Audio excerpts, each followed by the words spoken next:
Hello guys, how's it going? My name is Dalaran, and quite a lot of you guys have been asking me in preparation for patch 9.0.5 is worth swapping to some of the new covenants or some of the covenants that were less played that are now getting a buff.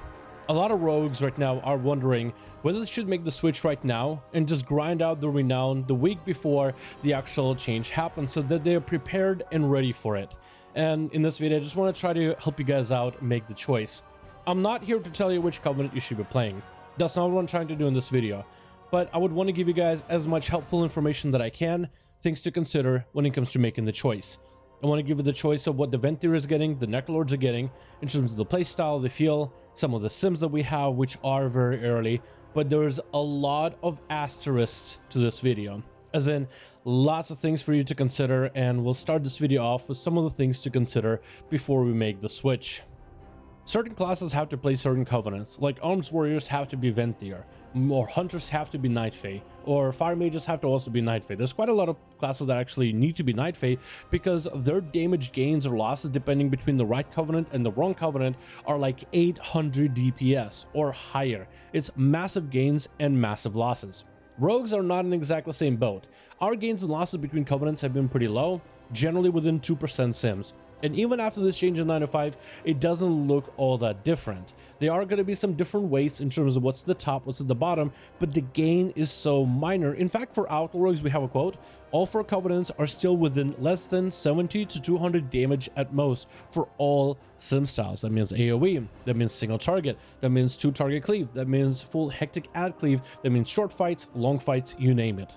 There are many other aspects that are going to affect your rogue gameplay more than a covenant would, like how well do you play, how well geared are you able to deal with mechanics while maximizing damage. There's so many aspects that come into play before your covenant choice in terms of how well you perform, and the covenant ends up making a very small gain out of it in the end anyway. So rogues have mostly the freedom to play whatever the covenant they want without the biggest gains or losses, as long as you play properly and are statted right. But everybody wants to play best in slot, and everybody's wondering if Venthyr and Necrolord changes are looking like something you might want to swap to.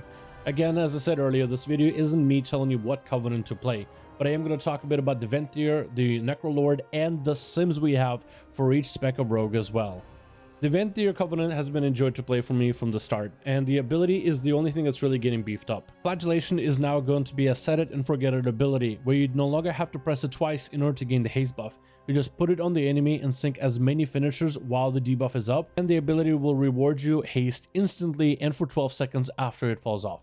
While the debuff is up, it'll do a ton of damage. For every common point that you spend into a finisher, it's going to do a ton of shadow damage. This is great for all 3 specs. Maybe not as great for Assassination because you do take a little bit of time to build up your common points and get your finishers. But if you're in like a Bloodlust window or with a Vendetta, you might be able to get back-to-back Envenom, so that's going to be quite a lot of burst damage. The haste buff is definitely benefited for a variety of different specs. Assassination loves it because it's extra bleed ticks, so it's extra energy regen and extra auto attacks. So Outlaw loves it because, again, auto attacks, energy regen, all the good stuff, minus the bleed ticks. Even for Subtlety, while it's a spec that doesn't benefit the most of haste, that's extra autos in PvE, which means more energy, more common points, but also extra ticks for your rupture. So in a sense, it does have some damage value in pure PvE content. Soulbinds for Venthyr are not as straightforward as Kyrian, but they are pretty good. There's stuff that can buff your food buff and flask and consumables. So while those things don't directly increase your output, they can in specific situations. You also have a fun ability of Door of Shadows. It's kind of like a second grapple hook or a second leap, but you kind of cast it really quickly. So it is a cast spell, so in a sense you become a caster for a short moment. The ability can be augmented with other soul binds to give you root break or 2 charges or an AoE disorient when you first appear in front of enemies. So there's a lot of uses for that in Mythic Pluses and in raids. It's a great reposition ability, and I think a spec of Assassination would love it since you do lack quite a bit of mobility. Then we have the Bone Spike. The Bone Spike change is quite good. The spike itself does a lot more damage. It blade flurries for Outlaw, so we'll start with Outlaw. That's a pretty big gain.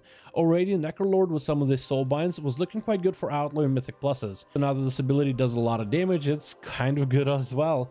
The playstyle might be a little bit difficult to play because it is going to go through a lot of resets, and you do have to maximize the value of your spikes, so you're going to have to tab between enemies quite constantly.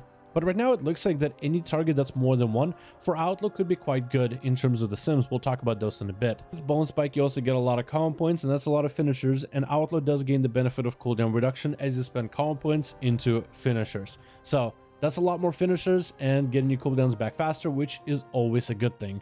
For Assassination, I think it has some value because the bleed scales with your mastery. So the more stats we'll get, the harder the bleed is going to tick for. Right now in PTR, the whole ability actually benefits from mastery, but I'm pretty sure it's supposed to be just the bleed.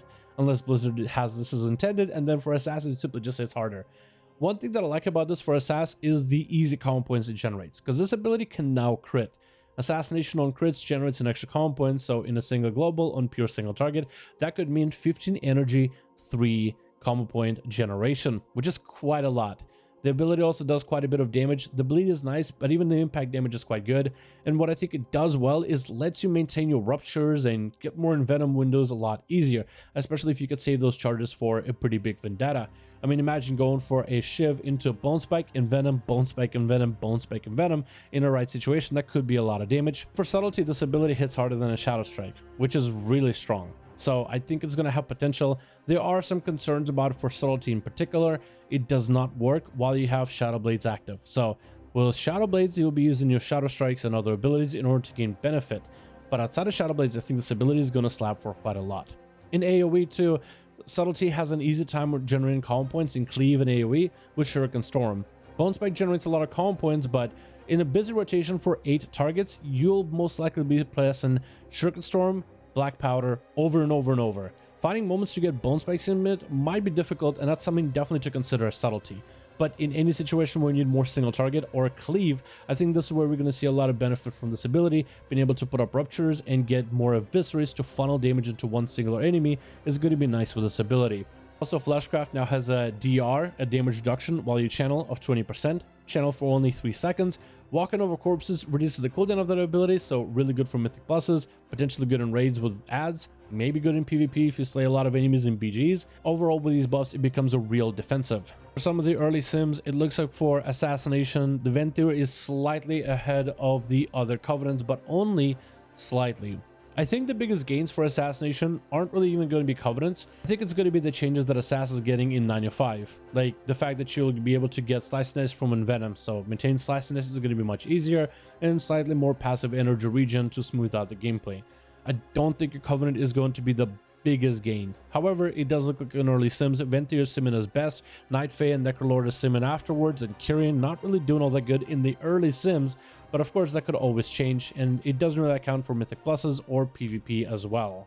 For Outlaw, it looks like Venthyr as well as Fae are simming really good for single target, but again, we talked about before, it's really small differences, very tiny differences between best and worst Covenant, but it is slightly ahead with Venthyr and Fae, Venthyr being the more bursty option, which could be interesting in the future. While Bone Spike could have potential in big AoE, while it would be a pretty complicated rotation with so many resets on the ability and so many common points to spend, it could still be quite good in the long run. For Subtlety, it looks like all the abilities are very close to each other, but you also should consider that Subtlety is not the most popular kit on the block when it comes to rating in this tier. It's not a bad spec at all, but it definitely has been outshined, and with Assassination buffs, I don't really know if more people would be gravitating towards Subtlety or Assassination at this point. It's still hard to tell, and maybe it'll have more face time when it comes to new and different raid tiers of this expansion. But all the Covenants are looking still really solid, with Venthyr being slightly ahead in pure single target, where it's a more single target ability. But I could imagine Bone Spike being good in anything that's a cleave or mythic plus. I could imagine Kyrian and Night Fae still carrying their own, even though those two are not getting too many updates. Overall, I don't think it's going to make too much of a headway which Covenant you're going to play in for Subtlety. I think there needs to be other changes in order for it to really see biggest impact. So in fact, a sub, if you wanted to play Necrolord Subtlety, I don't think you would have that much of a damage gain or loss. That's going to be my video for all the changes for the Covenants, the new stuff, and whether you should swap to Necrolord or Venthyr. Not me telling you if you should or not, but rather showing you the data that we have to help you make the decision. Thank you guys so much for watching this video. I do hope you guys enjoyed. Let me know your thoughts in the comments below, and if you are going to be swapping Covenants, and I'll see all of you in the next one.